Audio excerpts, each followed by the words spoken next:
Бүгін Асқар Тәуекеміз Боранбаев Тәттібек Әлімбекұлының 30 жылдығын және аяулыда асыл анамыз Садырова Айшан Ысқақ қызының 1 жылдығын сағынышпен еске аламыз. Бұл шағын бейнефильм тағдырдың тәлкегіне мойынсынбай ұрпақ үшін нардың жүгін арқалап өткен асыл тұлғалар жайында. Боранбаев Тәттібек Әлімбекұлы 1941 жылы 2 қазанда Созақ ауданында колхоз төрағасы, аудан басшысы, Ұлы Отан соғысының орденімен марапатталған КСРО жоғарғы одағының депутатының отбасында дүниеге келген. Әкесі Боранбаев Әлімбек, анасы Салықбиева Асқан.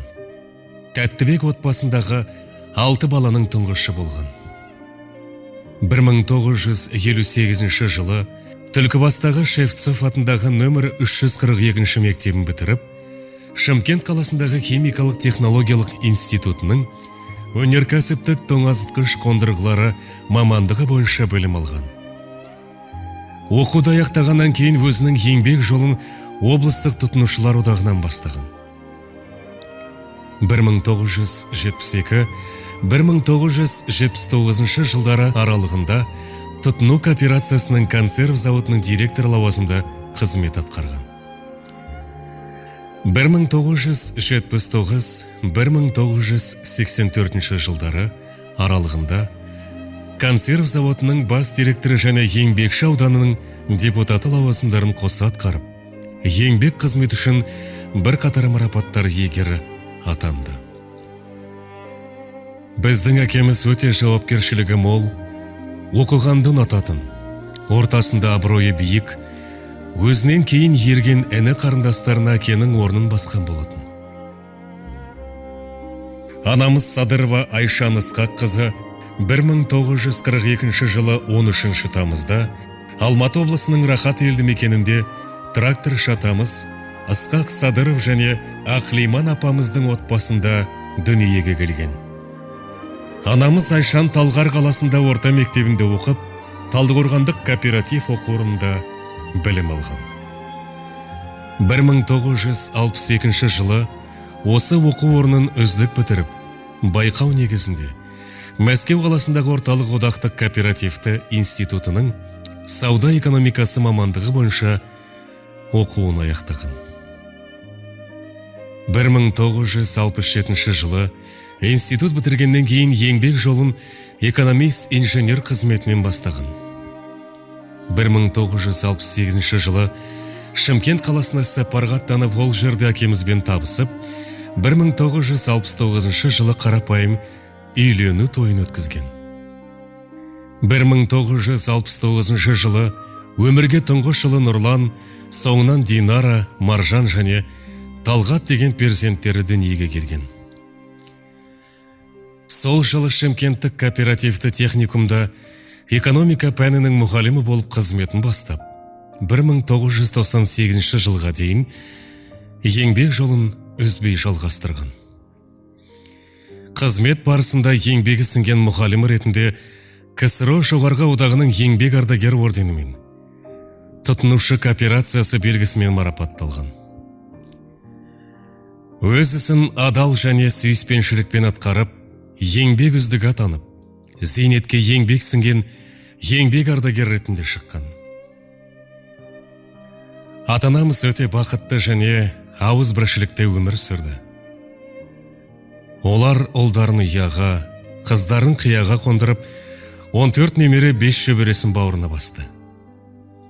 Өмір жолында адал достар мен ағайын туысқа деген көңілдері ашық болып, шаңырақтар әрқашан қонаққа жайлы жандар болған.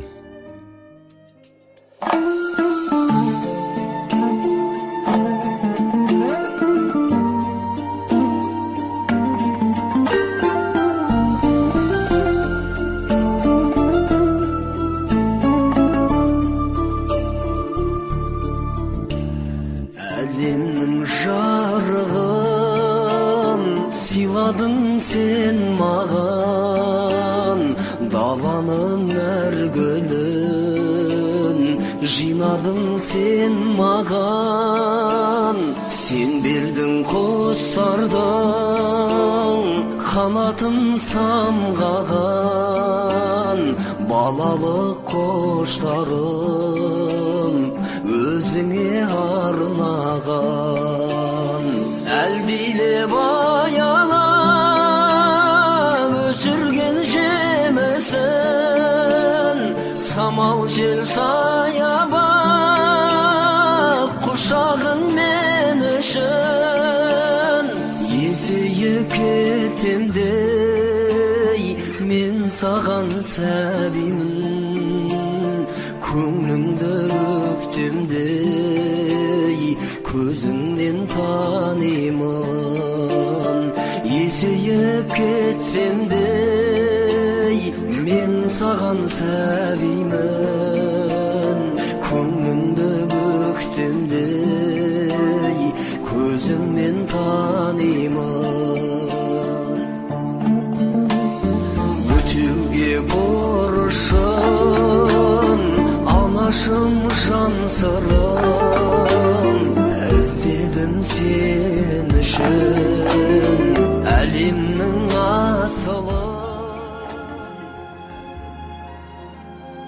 Бірақ әкеміз өмірден ерте озды.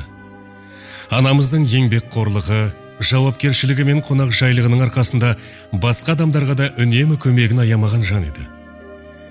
Өмірге деген махаббаты мен құштарлығы анамызды әрқашан алға қойған мақсаттары мен армандарына сүрінбей қол жеткізген. Ардақты ата-анамыздың жоқтығына көнсек те жүрегіміз сыздайды. Олардың жылы жүздері мен жұмсақ алақандарын аңсаймыз. Немерелері мен шөберелерді сүйікті ата әжесінің мейірімін сағынады. Жатқан жерлеріңіз жайлы, топырақтарыңыз торқа, жандарыңыз жәннатта болсын.